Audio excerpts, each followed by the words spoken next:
നമസ്കാരം. അസം കൂടി പൊതു ഇടങ്ങളിൽ ബീഫ് നിരോധിച്ചതോടെ രാജ്യത്ത് എന്ത് മാറ്റമാണ് ഉണ്ടായത് എന്നറിയുമോ? 110 കോടി ജനതയും വസിക്കുന്ന ഇടങ്ങളിൽ ബീഫ് നിരോധനം പ്രാബല്യത്തിൽ വന്നു.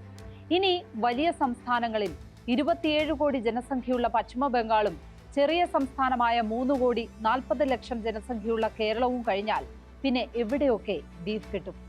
37 ലക്ഷം ജനത മാത്രമുള്ള മേഘാലയ, 36 ലക്ഷമുള്ള ത്രിപുര, 25 ലക്ഷം മാത്രമുള്ള മണിപ്പൂർ, 22 ലക്ഷം വസിക്കുന്ന നാഗാലാൻഡ്, 13 ലക്ഷത്തിന്റെ അരുണാചൽ, 10 ലക്ഷത്തിന്റെ മിസോറാം, 6 ലക്ഷത്തിന്റെ സിക്കിം എന്നിവിടങ്ങളിലാണ് ഇനി നിയന്ത്രണങ്ങളില്ലാതെ ബീഫ് ഉപയോഗിക്കാൻ അനുമതിയുള്ളത്. ഒരു കാലത്ത് ഇടതു കോട്ടകൾ ആയിരുന്ന ബംഗാളും ത്രിപുരയും ഇപ്പോഴും CPIM ഭരണമുള്ള കേരളവും ചേരുന്നതാണ് അതിൽ 31 കോടി. ശേഷിക്കുന്ന എല്ലാ സംസ്ഥാനങ്ങളും കൂടി ചേർന്നാലും 1.5 കോടി ജനസംഖ്യ തികയില്ല. സ്പോട്ട്ലൈറ്റ് ആരംഭിക്കുന്നു. വിശ്വാസത്തിന്റെ പേരിൽ നിരോധിക്കാമോ ബീഫ് ഭക്ഷണം? ബീഫ് നിരോധിക്കണോ എന്ന വിഷയം ഭരണഘടനാ അസംബ്ലി കൂലങ്കുഷമായി ചർച്ച ചെയ്തതാണ്. പശുവിനെ കൊല്ലുന്നത് മാത്രമല്ല, ബീഫ് കഴിക്കുന്നതും പൂർണ്ണമായും നിരോധിക്കണം എന്ന് വാദിച്ച് ചർച്ചയ്ക്ക് തുടക്കമിട്ടത് മധ്യപ്രദേശിൽ നിന്നുള്ള സേഠ് ഗോവിന്ദദാസ് ആണ്. വിശ്വാസത്തെ ബീഫ് എങ്ങനെയാണ് ബാധിക്കുക എന്ന് ചരിത്രപരമായി വിശദീകരിച്ചാൽ നിരോധനത്തെ എതിർക്കില്ലെന്ന് അസംബ്ലിയിലെ മുസ്ലിം അംഗം ZH ലാറി മറുപടിയുമായി എഴുന്നേറ്റു. ബീഫ് ഭക്ഷിക്കുന്നതിനെ എതിർക്കുന്ന വിശ്വാസം ഹിന്ദുവിൽ ഇല്ല എന്നായിരുന്നു ഭരണഘടനാ അസംബ്ലിയിലെ ഭൂരിപക്ഷത്തിന്റെയും കണ്ടെത്തൽ. അതിനാൽ വിശ്വാസത്തിന്റെ പേരിൽ ബീഫ് നിരോധിക്കരുത് എന്ന് ഭരണഘടനാ അസംബ്ലി എഴുതി വച്ചു.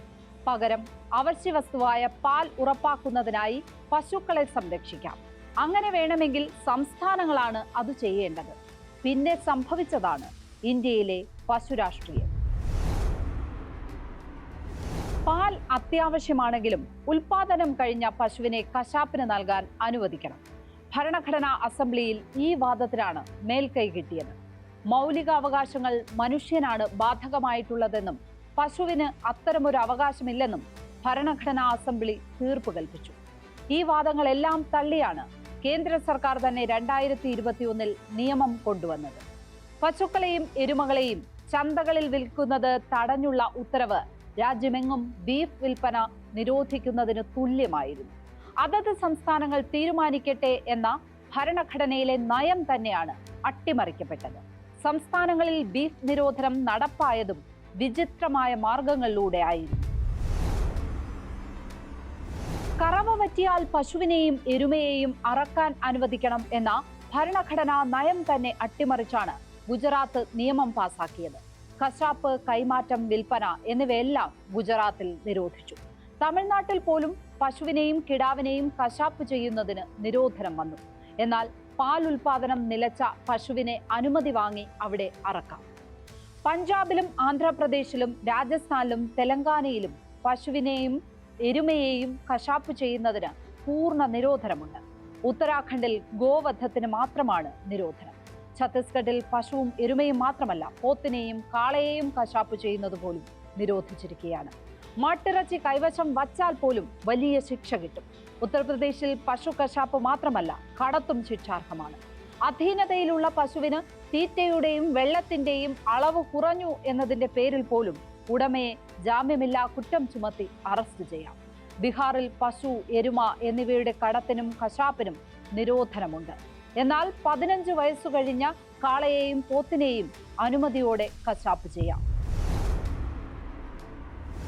അസമിലും നാഗാലാൻഡിലുമൊക്കെ വഴിനീളെ മുസ്ലിം ഹോട്ടലുകൾ എന്ന ബോർഡ് കാണാം. ബീഫ് കിട്ടുന്ന ഹോട്ടലുകളെയാണ് ഇങ്ങനെ വിശേഷിപ്പിക്കുന്നത്. അങ്ങനെ വിശേഷിപ്പിക്കുന്നു എന്ന് മാത്രമല്ല, മുസ്ലിം ഹോട്ടൽ എന്ന് എഴുതി വെക്കണമെന്നും നിർബന്ധമാണ്. ബീഫ് ഇഷ്ടമല്ലാത്തവർക്ക് അവിടെ കയറാതിരിക്കാനുള്ള മുൻകരുതലായിരുന്നു അത്. ബീഫ് കഴിക്കുന്നവരുമായി പന്തിഭോജനം പോലും സാധ്യമല്ലാത്ത രീതിയിലേക്ക് ബീഫ് നിരോധന രാഷ്ട്രീയം അസമിൽ വളർന്നത് ഹിമന്ത ബിശ്വ ശർമ്മ കോൺഗ്രസ് വിട്ട് BJPയിൽ ചേർന്നതോടെയാണ്. 2021 മുഖ്യമന്ത്രിയായ ഹിമന്ത ബിശ്വ ശർമ്മ അതുവരെ ആ പദവിയിൽ ഇരുന്ന സർബാനന്ദ സോനോവാളിനെ വരെ ഞെട്ടിച്ചു കളഞ്ഞു. മുസ്ലിങ്ങൾ കുടുംബാസൂത്രണം നടപ്പാക്കി അസമിനെ തകർച്ചയിൽ നിന്ന് രക്ഷിക്കണം എന്നായിരുന്നു മുഖ്യമന്ത്രി ഹിമന്ത ബിശ്വ ശർമ്മയുടെ ആദ്യ ആവശ്യം. തൊട്ടു പിന്നാലെ അസമിലൂടെ കന്നുകാലികളെ കൊണ്ടുപോകുന്നത് നിരോധിച്ച് നിയമം പാസാക്കി.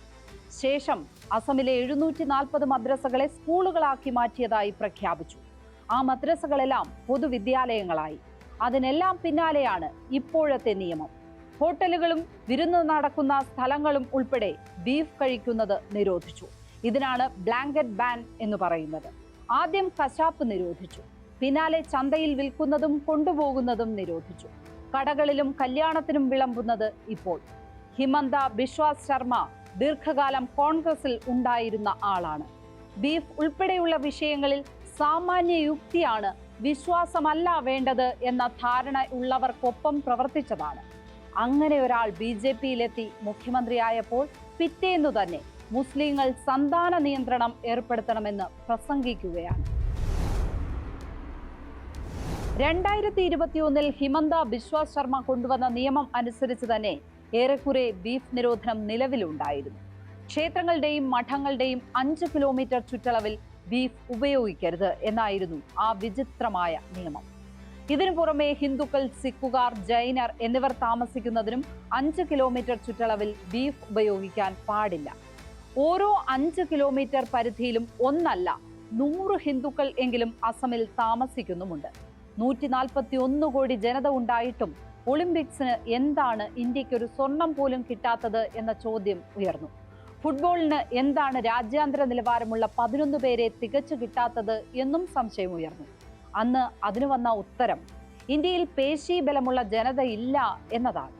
പേശീബലം അഥവാ മസിൽ പവർ ഉണ്ടാകാൻ ഏറ്റവും വില കുറഞ്ഞതും എളുപ്പത്തിൽ കിട്ടുന്നതുമായ ഭക്ഷണം ബീഫാണ്.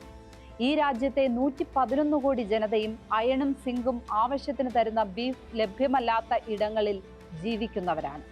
വിശ്വാസത്തിന്റെ പേരിൽ ബീഫ് നിരോധിക്കരുത് എന്ന ഭരണഘടനാ നിർദ്ദേശമുള്ള രാജ്യത്താണ് അമ്പലത്തിന്റെ 5 കിലോമീറ്റർ ചുറ്റളവിൽ ബീഫ് കഴിക്കരുത് എന്നൊക്കെ നിയമം പാസാക്കുന്നത്.